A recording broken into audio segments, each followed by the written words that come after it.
दोस्तों 2024 के फाइनल की एक बात अभी से तय है और वो बात यह है कि जो यूपी जीतेगा, 80 सीट वाला जो यूपी जीतेगा वो देश जीतेगा, वही फाइनल जीतेगा।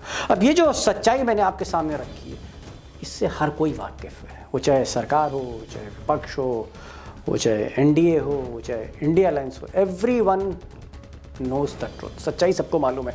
तो यहां सवाल इस बात का है कि अगर उत्तर प्रदेश ही हार और जीत तय करने जा रहा है, तो फिर उत्तर प्रदेश में जो जीत की चाबी है, ये जो की है, की टू विक्ट्री, जीत की चाबी, ये चाबी किसके पास है? क्या अखिलेश यादव के पास चाबी है, या फिर योगी और मोदी और शाह के पास चाबी है, या फिर किसी और के पास चाबी है? और किसी और से मेरा मतलब है, क्या मायावती के पास चाबी है? अब दोस्तों 2024 का जो फाइनल है, इसके ताले की चाबी किसके पास है, ये तो आज मैं आपको बताऊंगा ही कि चाबी किसके पास है। मुझे लगता है आपको खुद ब खुद पता लग जाएगा कुछ ही देर में कि चाबी किसके पास है। Who holds the key to 2024, ये आपको पता लग जाएगा। लेकिन पहले ये जान लेते हैं कि उत्तर प्रदेश की आज की तारीख में जमीनी सच्चाई क्या है, जमीनी सच क्या है उत्तर प्रदेश का आज की तारीख में। और इसके लिए मैंने किसी ओपिनियन पोल को, किसी पोल को, सर्वे पोल को मैंने आधार नहीं माना। मैंने सीधे सीधे जो लास्ट इलेक्शन है 2022 का, 23 में हमें 2022 का, पिछले साल का जो 2022 का असेंबली इलेक्शन है, उसके जो डेटा है, उसी डेटा को मैं कोट कर रहा हूं। और मैं आपको बताना चाहता हूं कि अगर आप थोड़ा सा गौर से देखेंगे तो तस्वीर साफ होगी। मिसाल के तौर पर आज की तारीख में बीजेपी का जो वोट शेयर है, बीजेपी मतलब बीजेपी एनडीए उत्तर प्रदेश में, वो 43.82% है। आप कह सकते हैं 44%, बड़ा वोट शेयर है। और अगर एसपी प्लस देखें, समाजवादी पार्टी और उनके जो साथी हैं, जैसे जयंत चौधरी आरएलडी की, पल्लवी पटेली, जो पार्टीज हैं समाजवादी पार्टी की जो साथ हैं आज की तारीख में, SP plus, Samajwadi party plus, इनका वोट शेयर है 36.60, 36.60। आप कह सकते हैं 37% के आसपास। कांग्रेस, जिसकी बहुत बैड परफॉर्मेंस रही, हालांकि प्रियंका गांधी ने सारी कोशिश की, पिछली बार सफलता नहीं मिली और इसीलिए शायद प्रियंका ने नाउमीदी में उत्तर प्रदेश को ही छोड़ दिया इस बार। कांग्रेस 2.33, सिर्फ 2.5% से भी कम उनका वोट शेयर है। और बीएसपी का जो वोट शेयर है, मायावती हाथी का, वो है 12.88, 13% आप कह सकते हैं, 12.88%, 13% के आसपास। अब मोदी जी ने जो अभी हाल फिलहाल में बैठक ली थी, उनका ये मानना है, बीजेपी का मानना है, बीजेपी के जो थिंक टैंक है, यानी मोदी, शाह और नड्डा और उनके थिंक टैंक, उनका ये मानना है कि ये जो राम मंदिर का जो उद्घाटन होने जा रहा है, प्राण प्रतिष्ठा होने जा रही है 22 जनवरी को, कुछ दिन बाद, राम मंदिर को जिस तरह से प्रोजेक्ट किया जा रहा है और जो ध्रुवीकरण हो रहा है, बीजेपी को लगता है कि 6-7% का पुल मिलेगा उनको, 6-7% वोट शेयर उनका बढ़ेगा। और ये वोट शेयर वो 50% प्लस पे देख रहे हैं। यानी जो वोट शेयर होगा महीने 2 महीने बाद, ये जो 44% है, इसमें अगर आप 6%, 7% जोड़ें तो मोटा मोटी 50% प्लस वोट शेयर होगा जब हम और आप पोल करेंगे 2024 का। और अगर आप कांग्रेस और समाजवादी पार्टी को देखें, जो टक्कर देने जा रहे हैं, एसपी प्लस और कांग्रेस, अगर इनको हम जोड़ दें तो इनका वोट शेयर आता है 38.93, यानी 39%। तो एक तरफ 50% है और दूसरी तरफ 39% है। और जानकारों का ऐसा कहना है कि समाजवादी पार्टी इससे ऊपर जाए या कांग्रेस इस वोट शेयर से ऊपर जाए, भले ही कोई यात्रा वहां से निकल रही हो, भले ही कन्वेंसिंग चल रही हो, अगर इस वोट शेयर को ये दोनों पार्टीज, यानी समाजवादी पार्टी प्लस और कांग्रेस, ये जो इंडिया अलायंस है, अगर ये कोशिश करके इसको मेंटेन कर लेती हैं 39% पे, यही बहुत होगा।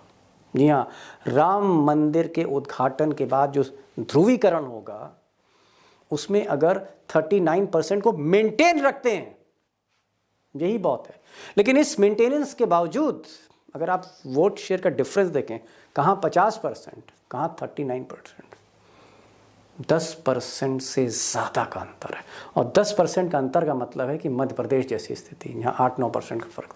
मध्य प्रदेश का मतलब है कि अगर यही वोट शेयर रहता है तो फिर चाहे अखिलेश जितनी ताकत लगाते हैं, राहुल गांधी जितनी ताकत लगाते हैं, नीतीश कुमार भी वहां से आ जाएं, फूलपुर से लड़ें, जयंत चौधरी जितनी ताकत लगाए, सब लोग जितनी ताकत लगा दें इंडिया अलायंस से, जीत नामुमकिन है। ये अरिथमेटिक कहती है, arithmetic, statistical, pure political science ये बताती है कि बहुत मुश्किल है अगर वोट शेयर ये 11% का डिफरेंस है। और फिर ये जो एबीपी का जो अभी पोल आया, फिर स्थिति दोस्तों कुछ ऐसी ही होगी जो एबीपी का पोल अभी लेटेस्ट आया है। और एबीपी न्यूज़ और सी वोटर का जो सबसे ताज़ा ओपिनियन पोल है वो बहुत अच्छी खबर नहीं है इंडिया अलायंस के लिए। वो पोल कहता है कि अगर सारी ताकत भी झोंक दे कांग्रेस और समाजवादी पार्टी और उसकी जो बाकी मित्र दल हैं जैसे आरएलडी और पल्लवी पटेल और छोटी छोटी पार्टियां, यानी जो इंडिया अलायंस है पूरी ताकत भी झोंक देगा, तो 80 में से 4 से 6 सीट मिलेंगी। और बीजेपी जो इस वक्त आप कह सकते हैं राम मंदिर के बाद जिस तरह से उसको एक आप कह सकते हैं अपलिफ्ट मिलेगा, 73 से 75 सीट, 73 to 75, यानी पूरी तरह से मोदी स्वीप कर रहे हैं।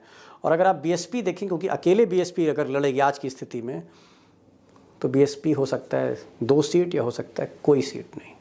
तो ये स्थिति है, यानी कहने का मतलब है कि अगर आज की तारीख में कांग्रेस और समाजवादी मिलकर लड़ते हैं तो यूपी में कुछ भी नहीं होने वाला। खबर बुरी है राहुल गांधी के लिए, अखिलेश यादव के लिए, और वहां मोदी योगी स्वीप कर ले जाएंगे। और मैंने कहा कि जो स्वीप करेगा उत्तर प्रदेश को, वही देश भी स्वीप करेगा। ये भी प्योर स्टैटिस्टिक्स है। तो दोस्तों अगर कांग्रेस और समाजवादी पार्टी साथ लड़ते हैं, इकट्ठा लड़ते हैं, कोई फ़र्क नहीं पड़ने वाला है। नीतीश जी भी आ जाएं तो 2-3% ज़्यादा से ज़्यादा वोट का फ़र्क पड़ेगा, परिवर्तन नहीं होने वाला। जो 2014 में जिस तरह से मोदी जी ने यूपी स्वीप किया था और फिर 19 में स्वीप किया था, झाड़ू लगा दी थी और सर पे ताज पहन लिया था 2-2 बार यूपी की वजह से, 24 में भी फिर यही होने जा रहा है। 75 सीट, 73 सीट, 80 में से। लेकिन एक चमत्कार भी है, एक सरप्राइज भी है, और सरप्राइज ये है कि एक शख्स अगर कांग्रेस और समाजवादी पार्टी यानी जो इंडिया अलायंस है इसकी छतरी के नीचे एक शख्स आ जाए, सिर्फ एक शख्स, तो पूरा का पूरा खेल पलट जाता है, पूरी की पूरी बाजी पलट जाती है। और वो शख्स है मायावती, हाथी, ब्लू एलिफेंट। और ये जो हाथी है, जो बसपा का हाथी है, काशीराम का हाथी है, आज भी इसके पास 13% वोट है। और अगर ये वोट शेयर जुड़ेगा 30.93 में 12.88, 13%, तो फिर इंडिया अलायंस का वोट शेयर होगा 51.81, 52%। यानी जो मेजॉरिटी वोट है फिर इंडिया अलायंस के साथ है। अगर मायावती, आरएलडी, समाजवादी पार्टी, नीतीश कुमार, कांग्रेस, अखिलेश, पल्लवी पटेल, ये सब एक होते हैं, तो जो मैं आपसे पहले बताता था कि अपोजिशन के पास, अगर अपोजिशन यूनाइटेड है तो अरिथमेटिक उसके साथ है, फिर मोदी जी जीत नहीं सकते। ये भी स्टैटिस्टिक्स है, ये भी आंकड़े हैं, ये भी प्योर पॉलिटिकल साइंस है। और सबसे बड़ी चीज कि अरिथमेटिक और केमिस्ट्री दोनों, यानी अति पिछड़ा, दलित, ओबीसी, मुस्लिम, एक मुश्त जब इंडिया अलायंस में जाएंगे, और हो सकता है समझदारी के साथ सवर्ण उम्मीदवार हों ज़्यादा सीटों पर, तो सोचिए फिर केमिस्ट्री और अरिथमेटिक क्या गजब ढाने जा रही। तो मायावती अगर इस अलायंस में जुड़ी तो फिर खेल एकदम से पलट जाएगा, यानी झाड़ू उल्टी लगेगी। और हो सकता है मोदी जी को 40-45 सीटों का नुकसान हो जाए यूपी में। और इन सीटों का अगर नुकसान हो गया तो किसी कीमत पर भी सरकार मोदी जी की नहीं बन रही, क्योंकि इन सीटों की भरपाई फिर कहीं से नहीं हो रही। चाबी आप समझ गए किसके पास है। तो मोदी शाह की तोड़ भी मायावती हैं, चाबी भी मायावती के पास है। और सबसे बड़ी बात, मायावती ने कुछ दिन पहले इशारा भी कर दिया है कि भविष्य में कोई भी किसी के साथ खड़ा हो सकता है, भविष्य में कुछ भी हो सकता है, मायावती ने कैमरे पे कहा। और ये एक बहुत बड़ा स्टेटमेंट था मायावती की तरफ से, और लोग कयास लगा रहे हैं, इस तरह का आप कह सकते हैं एक उम्मीद जताई जा रही है, खासकर नीतीश के खेमे में, राहुल के खेमे में, इवन अखिलेश के खेमे में, कि आचार संहिता लगने के बाद, कोड ऑफ कंडक्ट लगने के बाद, जब डर खत्म हो जाता है ईडी सीबीआई का, तब ये हाथी हो सकता है इंडिया अलायंस की तरफ झूम के चलते और बारात आगे बढ़ जाए। सुनिए पहले मायावती क्या कह रही है। कुछ दिन पहले क्या कहा उन्होंने? क्योंकि भविष्य में देश व जनहित में कब किसको किसी की भी जरूरत पड़ जाए, ये कुछ भी कहा नहीं जा सकता है। अब दोस्तों, हर रास्ते आसान तो होते नहीं हैं, कहीं ना कहीं कठिनाइयाँ होती हैं, कांटे होती हैं। और वैसे भी अगर आप मोहब्बत की दुकान खोलने जा रहे हैं तो इतनी आसानी से मोहब्बत की दुकान तो आज के दौर में नहीं खुलती है। और शायद यही हाल फिर मायावती अगर आती हैं तो जो सीट एडजस्टमेंट है वो भी बड़ा मुश्किल होगा, क्योंकि अखिलेश यादव 40-45 सीट चाह रहे हैं 80 में से।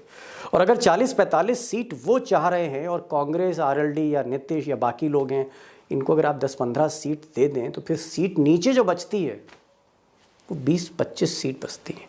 और मायावती हमेशा बराबरी की बात करती है, उनको सीट बराबरी की चाहिए। और मायावती कभी भी जो बार्गेन करती हैं वो बड़ी हार्ड बार्गेन करती हैं। उनको कभी भी आंकड़े पसंद नहीं कि मेरे विधानसभा में 1 विधायक है और अखिलेश यादव के 111 विधायक है तो 111 विधायक वाले को 45 सीट, 1 विधायक वाले नहीं।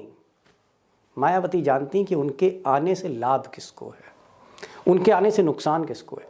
उनकी जो बार्गेन पावर है वो उनके वोट शेयर के दम पर है, क्योंकि मायावती को मालूम है कि चाबी फिर उनके पास है। इसलिए 1 विधायक हैं या 5 विधायक हैं विधानसभा में, that is not the matter, that is not the issue. Hard bargain Mayawati करेंगी, इस तरह के संकेत मिल रहे हैं। तो फिर ये सीटें कहाँ से आएंगी? ये 80 सीटों में से जब सीटें बटेंगी तो मायावती का हिस्सा कहाँ से आएगा? और इसके लिए लोग ऐसा कहते हैं कि राहुल गांधी दिन रात वर्कआउट कर रहे हैं कि अगर उत्तर प्रदेश में हम आपको एडजस्ट नहीं कर सकते तो हम आपको पंजाब में, राजस्थान में, मध्य प्रदेश में कहीं ना कहीं हमें कुर्बानी तो देनी होगी। तो कुर्बानी देने को अगर राहुल गांधी तैयार हैं, मायावती को बाहर सीटें कुछ दे सकते हैं तो बात बन सकती है, फिर चाबी भी आ सकती है। अब दोस्तों, आखिर में 2 ही 3 सवाल रह जाते हैं। सवाल नंबर 1 है कि क्या मायावती आना चाहती हैं? आना चाहती हैं, और अगर आना चाहती हैं तो क्या फिर वो सीट शेयरिंग के फॉर्मूले पर वो एग्री कर जाएंगी, मान जाएंगी?